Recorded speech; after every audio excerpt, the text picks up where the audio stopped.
smo se ovdje danas da kažemo javno podatke do kojih smo došli nakon pomne analize. Temeljem tih podataka tražimo hitno i neopozivo povlačenje sva 3 zakonska prijedloga koja lažno promoviraju takozvano priuštivo stanovanje, a u stvarnosti predstavljaju porezni linč nad građanima Hrvatske i brutalno pogodovanje interesima krupnog kapitala i hotelskog lobija. Razotkrili smo sustavne laži i manipulacije kojima se obmanjuje javnost i nepravedno optužuju mali iznajmljivači za rast cijena nekretnina i manjak stanova. Radi se o lažima, a dokazi su jasni i nedvosmisleni. Ostaćete jako iznenađeni sad s ovim što ću reći, obzirom da u javnom prostoru mi sustavno slušamo kako je broj kreveta porastao, jel' tako? Ali to nije istina. Broj kreveta u privatnom smještaju manji je za 5,27% u odnosu na 2019. godinu.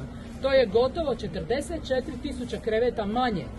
Ovo su podaci Državnog zavoda za statistiku, jedine institucije u Republici Hrvatskoj koja je zadužena da Hrvatsku zastupa čak i međunarodno. Toliko su njeni podaci, moraju biti pouzdani. Prosječan broj noćenja nije pao, već je ostao isti kao i 2019. godine.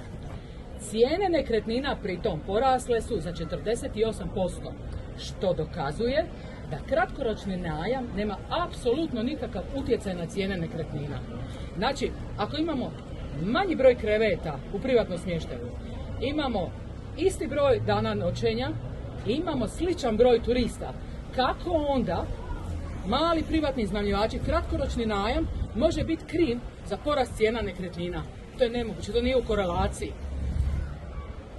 Zašto se onda napadaju mali iznajmljivači? Zašto se kažnjava kratkoročni najam?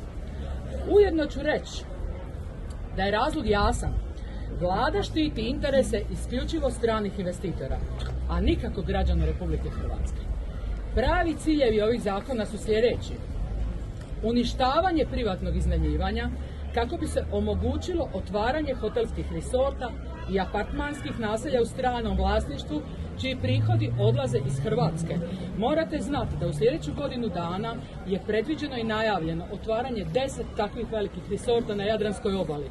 Samo u sljedećih godinu dana. Šta je u biti cilj? Zamjena vašeg apartmana, jednog vašeg, sa njihovim apartmanom u apartmanskom naselju ili hotelskom naselju.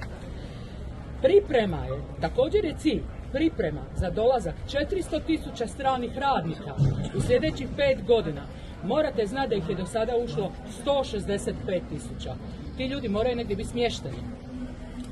A koji će biti smješteni, tih 400.000 novih, u stanovima hrvatskih građana nakon što ih se onemogući iznajmljivanje?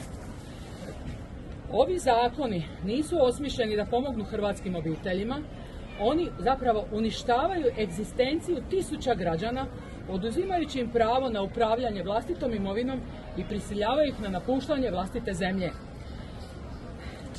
Dogodit će se katastrofalne demografske i ekonomske posljedice.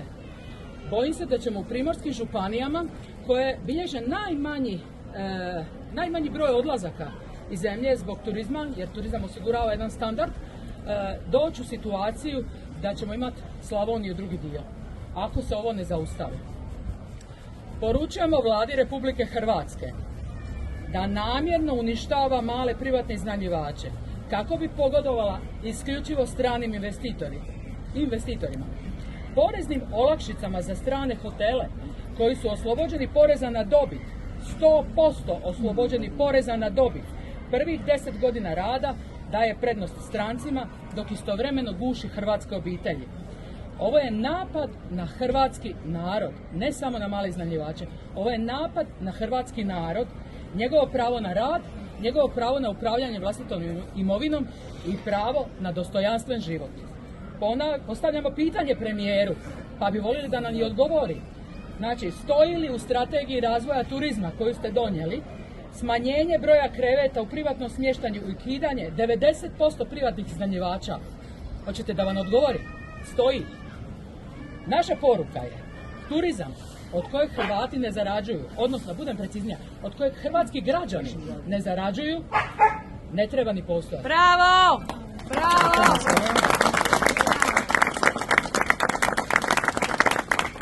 U slučaju da vlada ne povuče zakone do 4. prosinca 2024.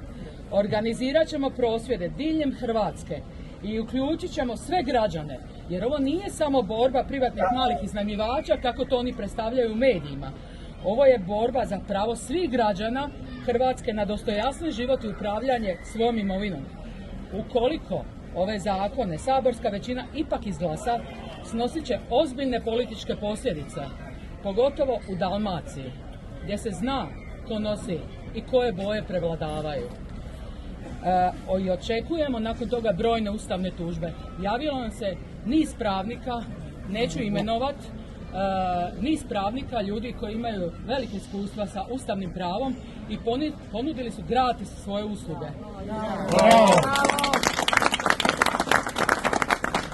Pozivam ovom prilikom sve građane, znači ne samo mali iznajmljivače, sve građane da nas podrže, jer ovo nije usmjereno samo na uništenje malih iznajmljivača, nego na prodaju interesa svih nas malih građana kako bi se pogodovalo velikima. I ovim putem im poručujemo, mi nećemo odustati, nije vam ovo ćaćino, ovo je naše i pripada svima nama.